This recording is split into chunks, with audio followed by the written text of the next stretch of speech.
I've gotten detailed enough where I know what I want my day-to-day to look like and how I want to spend my time.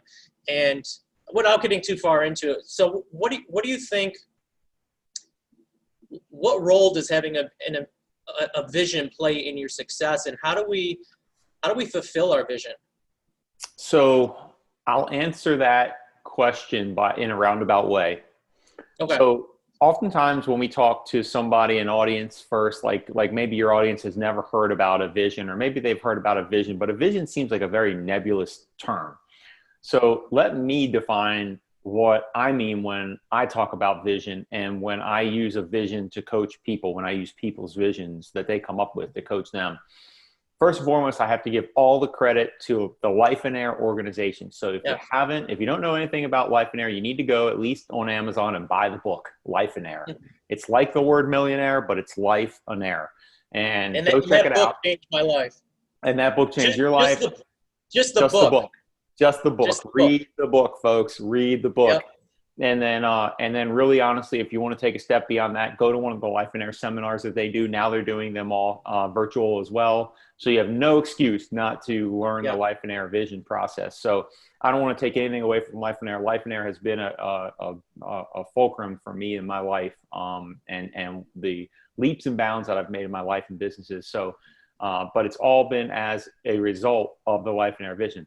So let's talk about the Life and Air vision very quickly. This is something I don't typically do in these interviews, so I'm actually glad that we have a little bit of a longer, more relaxed format for me to discuss this. So I'm going to give away some of the goods here. So what you want to do in the vision writing process is find a nice quiet place to go to. It's ideal if it's only you, and it's ideal if it's multiple days. So if you take a little mini vacation just yourself.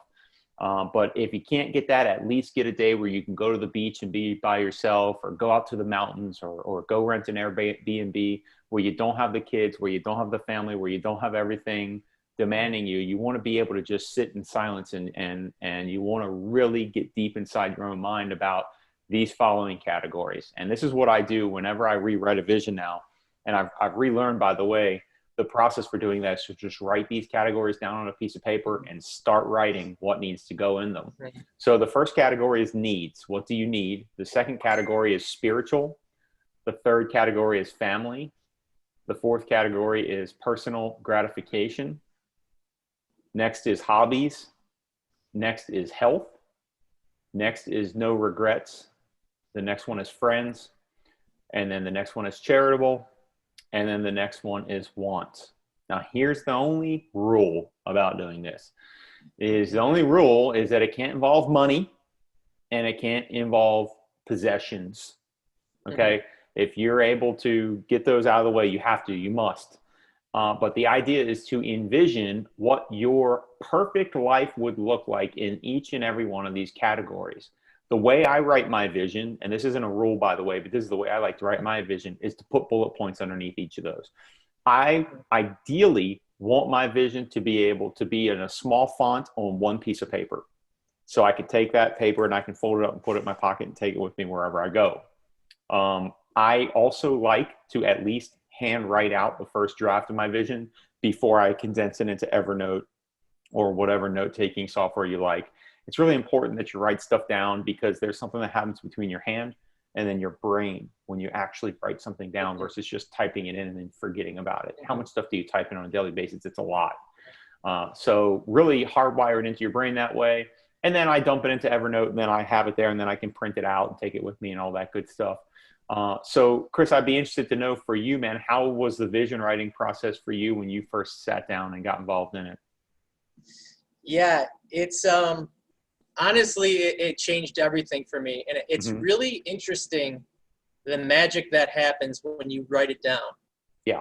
So that's something that I never did before. It was all in my head. I knew exactly what I wanted, but I never wrote it down. And everybody kept telling me you need to write it down. And so when I started doing that and I started practicing writing down my vision, I don't understand what something happens there. And I noticed for me, just the act of writing it down, I was way more likely to actually fulfill and achieve those things that I wrote down.